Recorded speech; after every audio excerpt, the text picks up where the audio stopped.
In this video, we're going to talk about using special effects in comic books. Comic book uses special effects just like the movies.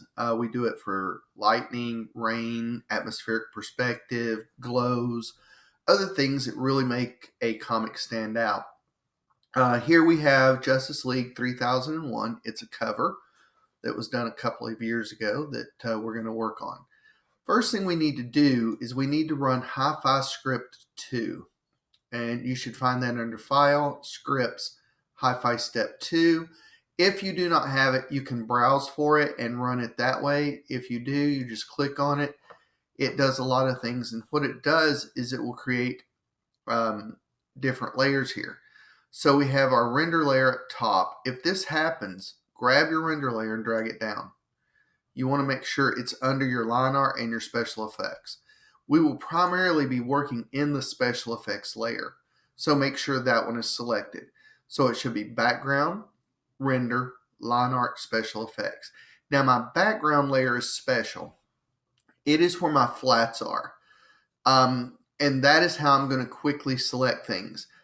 Don't mess with the render or the line art layer. So you want to stick primarily in special effects and do your selections in the background, which is your flat layer. So here's our flat layer.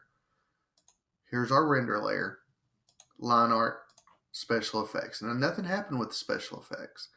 Special effects layer is literally black in screen mode, and that's important.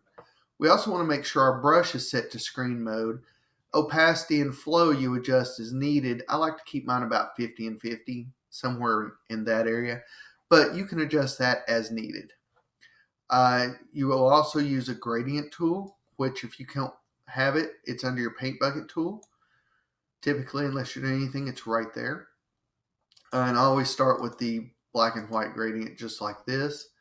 I want to set my screen or my mode to screen, and opacity, you set it to whatever you need to. All right, so let's get started.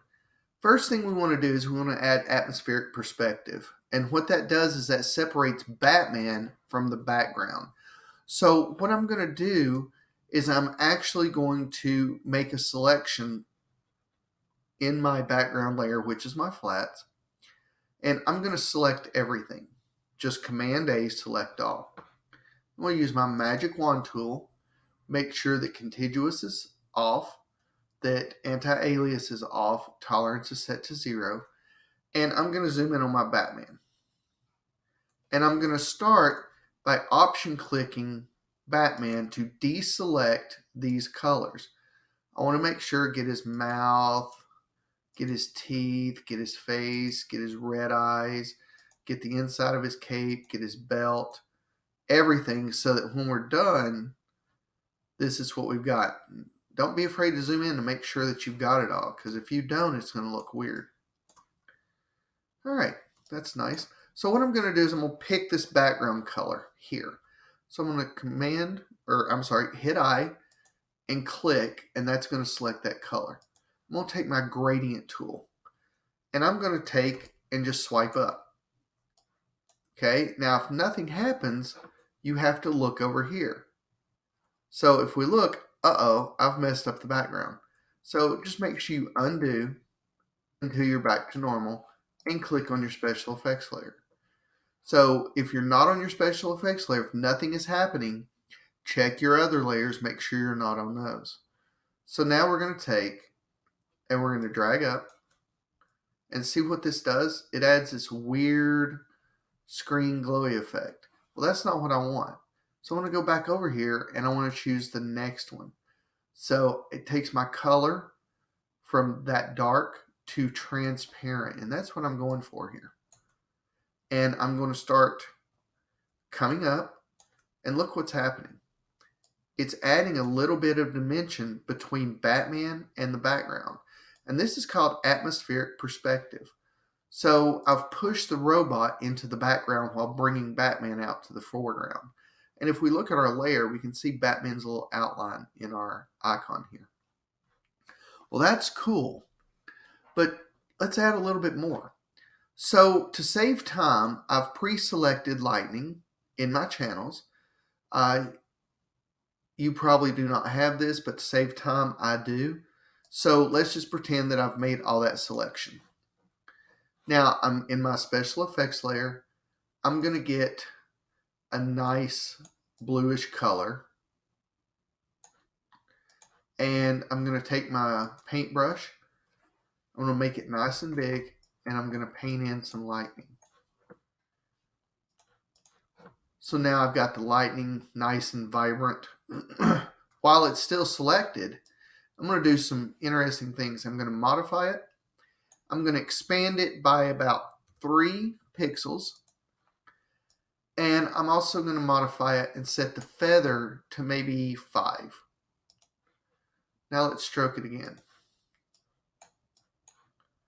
Let's deselect.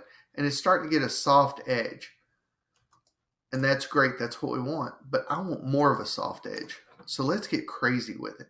So I'm going to do my selection again. And I've got it selected. Let's go select, modify. Let's expand it by 10 pixels. Click OK. See, we got that nice one. And let's do the modify and the feather. Let's go 10. Just get crazy with it. Now let's do that again. Let's take our paintbrush. We're just going to swipe through. And notice now we're getting a little glow around the lightning. And we can do this a few more times just to get a more intense glow. There we go. Now we got some nice glowing lightning in the background coming in. But usually when there's lightning, we might have rain. Well, we'll get there. Let's do a couple of other things. We notice that up here we have windows. We've got a bat robot that might be glowing. We've got little dots and everything. Let's take a look at the windows. So I'm going to select the pink color from the windows.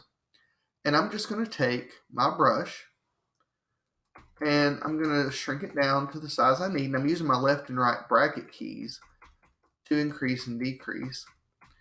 And I'm just going to paint over these areas. And notice now, see, we've added a little bit of light. So you can easily paint over these areas to add the glow from the windows. So we got some nice glowing stuff going here.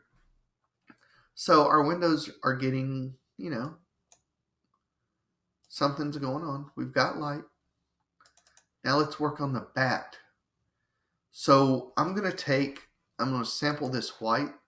And I'm going to make it just a little bit darker. Or, you can even choose a different color if you want. Maybe you want it to go a little blue. We're going to take our paintbrush again.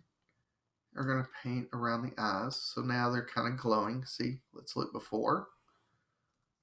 Let's make it nice and large. So now we have glowing eyes. Look at what a difference that makes. And we're going to come around the little bat symbol. And we're just going to add nice glows. Make it bigger and paint the inside a little bit. Kind of give it a little glowy. And come in here and paint our little dots. We're going to make these glow. You're looking for anything that might possibly have a little glow to it. A little light that you want to enhance. And there's lots of them on our little bat robot here. We can do all kinds of neat little things. Let's get this big area glowing here and there. So already we've transformed it from this to this. It's a lot more dynamic now. We've got glowing lights. We've got lightning that has glows to it. The bat armor's glowing. We can sample down here, get that color, and then go back to our paintbrush. We can just add little glows here and here. You want to make sure that you're hitting all of your elements. And this looks neat, but it could use some rain because it looks like a dark and stormy night. Now, in the old days, people had to literally draw rain in. It's not that case anymore. So we're going to select a little rain color here. And under brushes, you want to look for hi-fi. If you can't find it, you can always import brushes.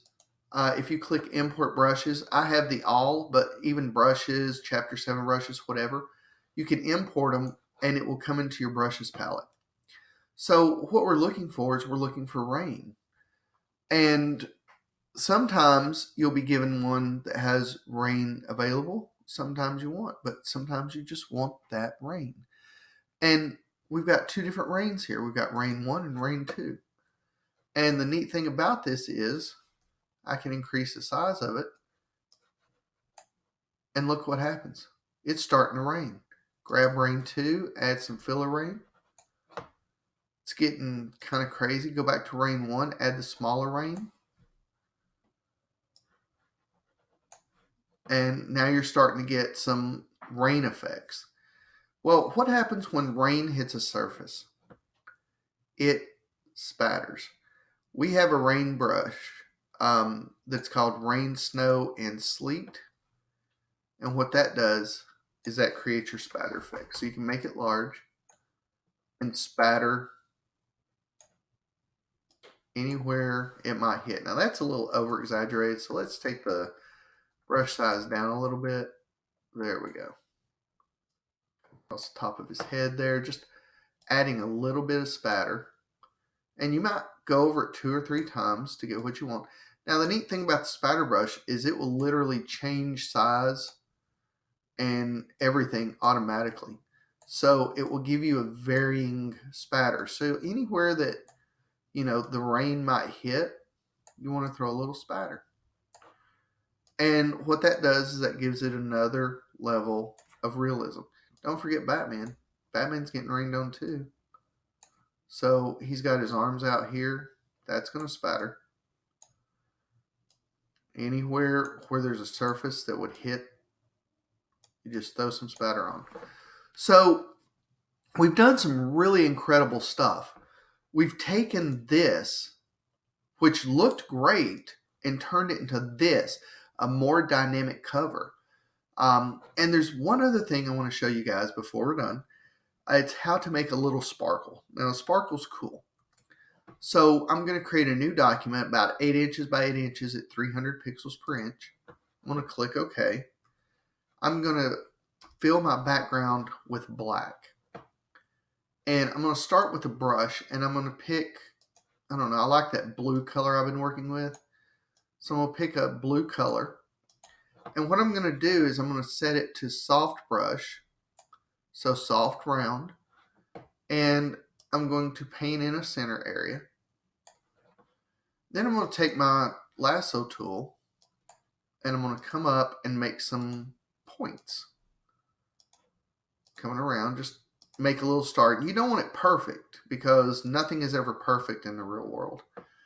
And with this, what you want to do is you want to start in the center and kind of swipe and make it bigger. Swipe, just make it bigger. Don't go all the way to the outer edge. You want a little emptiness there. So it looks something like that. And that's cool.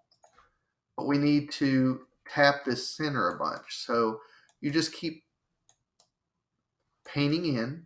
And you can go up here and adjust your flow and your opacity up to get it to go quicker. And what you want to do is blow out that center, just like that. And that's a nice sparkle effect. Well, now you can copy that. You can just copy the effect itself. And you can paste it here. Set its mode to screen. And now you have a neat little ting effect. You shrink it down. You can rotate it as you need. You can duplicate it. So now your character has these big glowing eyes. Or you could put it here, and another one maybe like this. And you can rotate them so they're not the same. Make one a little bigger. And there you have it. We've taken it from this. We've added our special effects layer. We've added a couple of tings to it. And of course you can recolor these. If you hit Command U, which is hue and saturation, you can click colorize and you can change the color of anything you want. It's really neat. Look at that. now I have a red ting, or now I have an orange ting. So there's a lot of different things that you can do with the special effects.